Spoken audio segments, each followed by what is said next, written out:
Our topic is all about the circulatory system. What is a circulatory system? The circulatory system is the body's transport system. But before we proceed to our topic, let us watch this short video. Your heart is a pump. It's a muscular organ about the size of your fist and is located slightly left of center in your chest. Your heart is divided into the right and left side. The division protects oxygen-rich blood from mixing with oxygen-poor blood. Together, your heart and blood vessels comprise your cardiovascular system, which circulates blood and oxygen around your body. In fact, your heart pumps about 5 quarts of blood every minute, and it beats about 100,000 times in one day. That's about 35 million times in a year. Oxygen-poor blood, blue blood, returns to the heart after circulating through your body. The right side of the heart, composed of the right atrium and ventricle, collects and pumps the blood to the lungs through the pulmonary arteries. The lungs refresh the blood with a new supply of oxygen, making it turn red. Oxygen-rich blood, red blood, then enters the left side of the heart, composed of the left atrium and ventricle, and is pumped through the aorta to the body to supply tissues with oxygen. 4 valves within your heart keep your blood moving the right way. The tricuspid, mitral, pulmonary, and aortic valves work like gates on a fence. They open only one way and only when pushed on. Each valve opens and closes once per heartbeat, or about once every second. A beating heart contracts and relaxes. Contraction is called systole, and relaxing is called diastole. During systole, your ventricles contract, forcing blood into the vessels going to your lungs and body, much like ketchup being forced out of a squeeze bottle. The right ventricle contracts a little bit before the left ventricle does. Your ventricles then relax during diastole and are filled with blood coming from the upper chambers, the left and right atria. Then the cycle starts over again. Your heart is nourished by blood too. Blood vessels called coronary arteries extend over the surface of your heart and branch into smaller capillaries. Here you can see just the network of blood vessels that feed your heart with oxygen-rich blood. Your heart also has electrical wiring, which keeps it beating. Electrical impulses begin high in the right atrium and travel through specialized pathways to the ventricles, delivering the signal to pump. The conduction system keeps your heart beating in a coordinated and normal rhythm, which in turn keeps blood circulating. The continuous exchange of oxygen-rich blood with oxygen-poor blood. So the ultimate function of the circulatory system is to transport materials throughout the body, since it consists of organs and tissues that transport essential materials to body cells and remove their waste products. There are instances that blood is not enclosed in the blood vessels and is pumped into a cavity called hemocell. This type of circulatory system is described as open transport system. Open transport system is common to grasshopper and other arthropods. On the other hand, the closed transport system is enclosed in the vessels and the heart while circulating. The blood travels through the arteries and veins and carries important molecules throughout the body. An example of this is the human. Let us describe these two terms which will be helpful in understanding the circulatory system: the oxygenated blood and the oxygenated blood. What is oxygenated blood? Oxygenated blood are oxygen-rich blood, which enters the heart from the lungs and goes out to the body. The oxygenated blood or oxygen-poor blood enters the heart from the body and goes out to the lungs. How does circulatory system works? circulatory system helps in transporting the hormones. Hormones are released from the glands, which help regulate cell activities. Circulatory system also helps in transporting oxygen from the lungs, which combines with nutrients to provide energy. And nutrients from the digestive system provide food for the cells.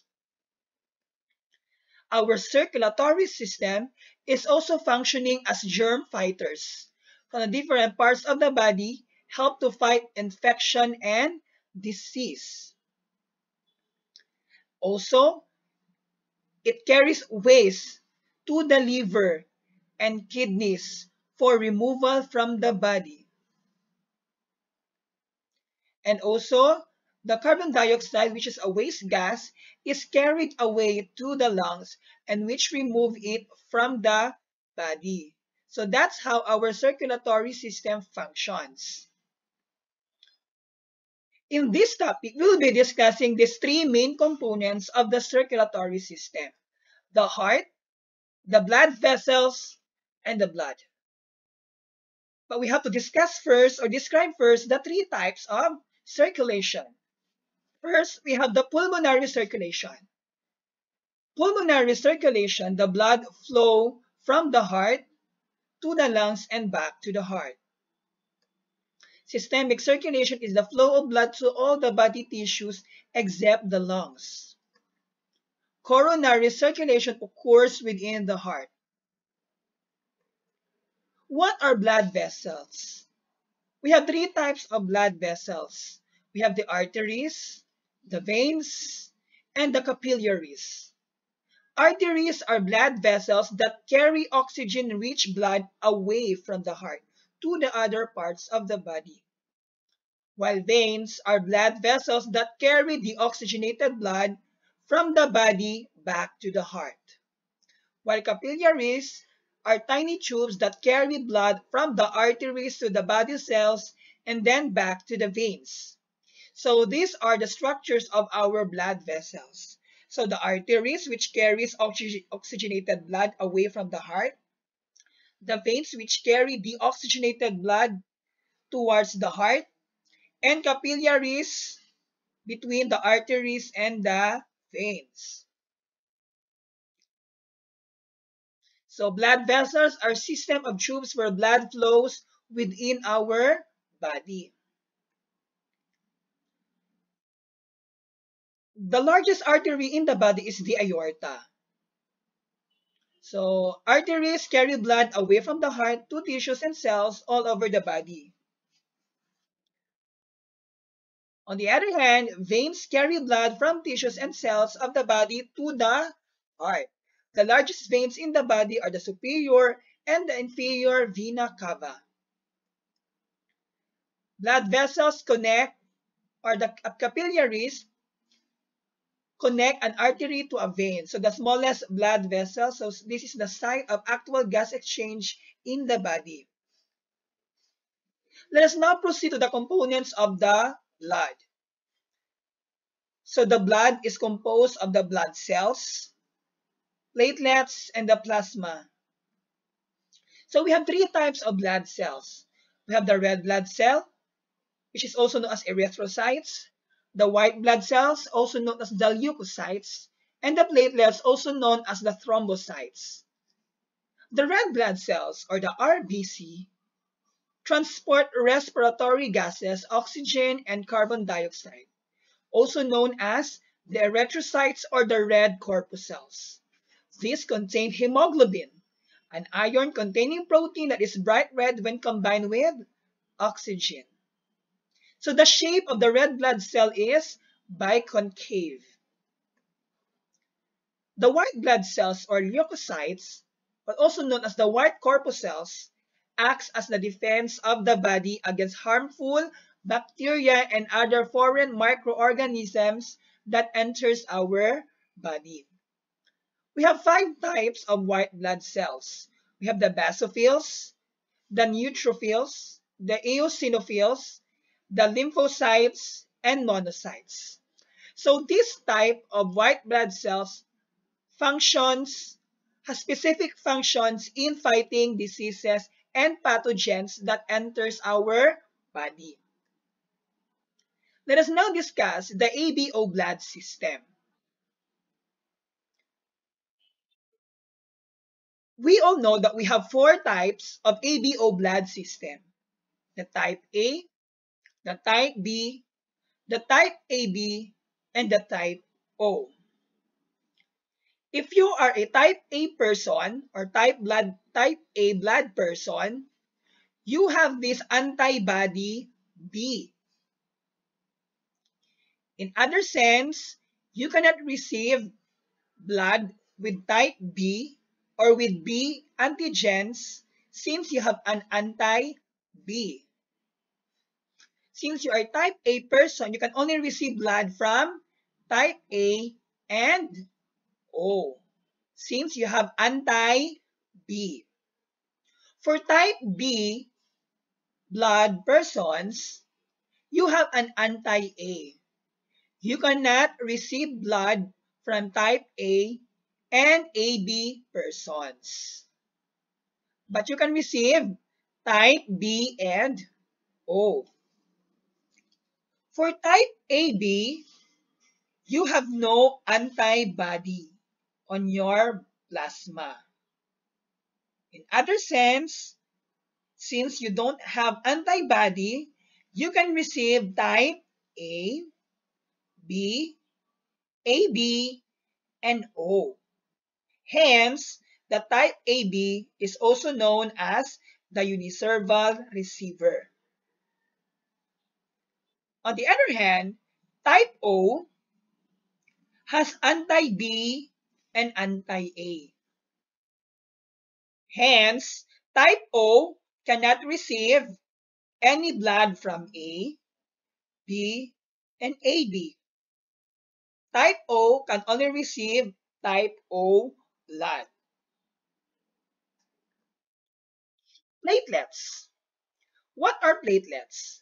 So platelets or thrombocytes are used or aids in blood clotting or blood coagulation to prevent blood vessels from leaking out of the uninjured blood vessels. The heart. The heart is a muscular organ that pumps blood all over the body. It is a fist-sized organ that is located between the lungs called mediastinum. The heart is an amazing organ. Its job is to pump your blood and keep the blood moving throughout your body. Your heart beats about 100 times in 1 year, in 1 day, and about 35 billion times in a year. Over the course of your life, our heart will beat more than 2.5 billion times. So the heart is composed of four chambers: the right atrium, the right ventricle, the left atrium, and the left ventricle. So these four chambers are the location wherein our blood flows. So these are the different parts of our heart. So the blood goes from the different parts of the body towards the superior vena cava and the inferior vena cava, the largest veins in the body. It will now go to the right atrium. From the right atrium, the blood now flows to the right ventricle through the tricuspid valve.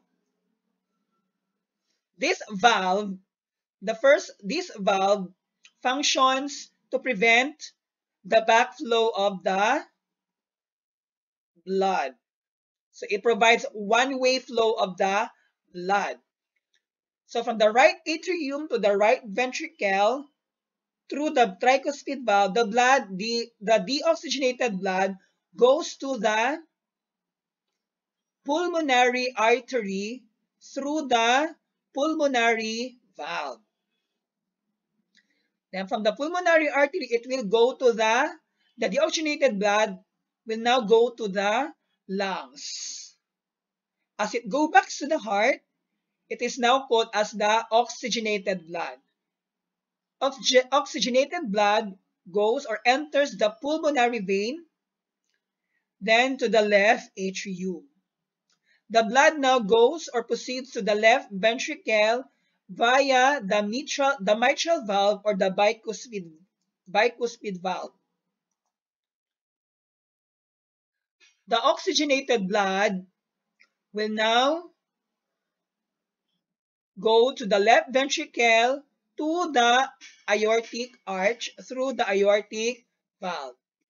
The aorta will now transport the oxygenated blood through the different parts of the body. So that is the flow of the blood in our heart. So these are the four atria, the left and the right atrium, and the left and the right ventricles. Let us discuss the flow of the blood in the heart. So the oxygenated blood from the different parts of the body enters the superior and inferior vena cava. Then the deoxygenated blood enters the right atrium. Then it will now go to the tricuspid valve to the right ventricle. So from the right ventricle, it will enter the pulmonary valve to the pulmonary artery. Then from the pulmonary artery, the deoxygenated blood will now go to the lungs, which will be enriched with oxygen. So from the lungs, the oxygenated blood will now be oxygen-rich blood. It will enter the heart through the pulmonary vein. The oxygenated blood or the oxygen-rich blood from the pulmonary vein enters the left atrium. So from the left atrium, the blood now goes to the mitral or the bicuspid valve towards the left ventricle. So from the left ventricle, the oxygen-rich blood goes to the aortic semilunar valve or the aortic valve to the aorta, and now the oxygen-rich blood goes to the different parts of the body. Then the cycle goes on and on and on. So that's how circulation functions. So what is cardiac cycle? So the cardiac cycle consists of two parts, the systole and the diastole. So systole is the contraction of the heart muscle, where diastole is the relaxation of your heart muscle.